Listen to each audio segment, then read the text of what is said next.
Okay, we get this alert that says the Mollom API keys are not configured yet. Visit the Mollom settings page to configure your keys. So let's click that.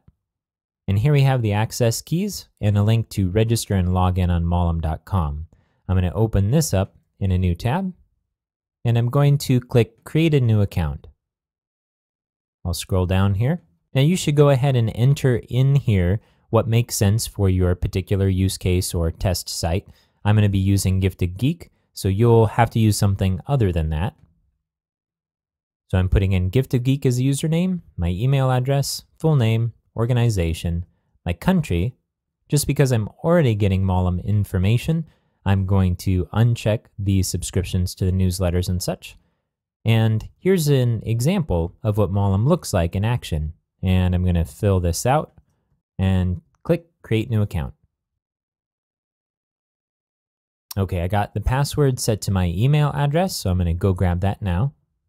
I'm going to click Login and type in my information that I got from the email and click Login. Okay, so we've created an account and logged in. If we jump back to the Mollom configuration page on our Drupal site, our next step is to create a subscription. So I'm going to right-click that and open that in a new tab. All right, I'll click Add New Site. We're going to go with Mollom Free for now. You see that there are some limitations here, but that's okay. It's a great service at a great price. So I'll click Get Mollom Free.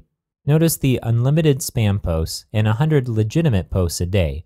So this free option should actually probably fit for most use cases for really small business sites.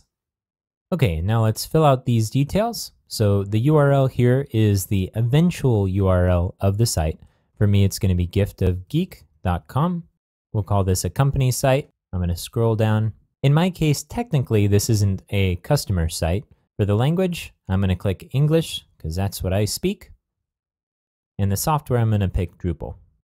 And I'll check the terms of service checkbox and I'll click Next. All right, now I'll click Complete Subscription. Okay, now if we go back to our management page for Mollom, we have the public key and private key we need to enter. On our site manager, we have the ability to view keys for our site. So I'll enter that in. I'm going to click View Keys and I'll copy the public key and paste it in. And I'll copy the private key and paste that in. Okay, so when Mollom is down or unreachable, are we going to block form submissions or accept them all? So this is an important distinction to make here. Now I've never noticed a problem with Mollom going down, so ideally it really shouldn't matter one way or the other, but it could potentially happen. So this all depends on whether you get a ton of spam and you really need to block it, or whether your spam is pretty moderate and you can go ahead and accept all form submissions for a brief period of time. For now, I'm going to keep Block All Form Submissions checked. I'm going to scroll down here. Mollom has released a beta of their moderation tools. We're not going to use those here, but it could be something that you want to check out at some point.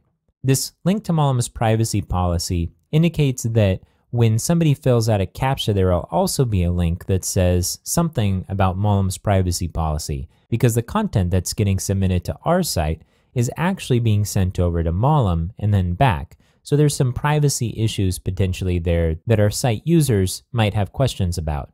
Note that in order to be in line with Mollom's terms of service, you have to mention the privacy policies of Mollom in your terms of service or through some other source.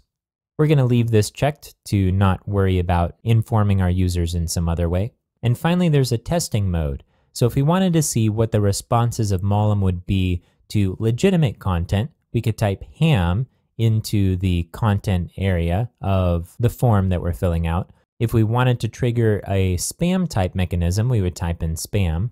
And if we turn this on, we want to make sure to know that the word verifications respond to correct and incorrect instead of the actual characters.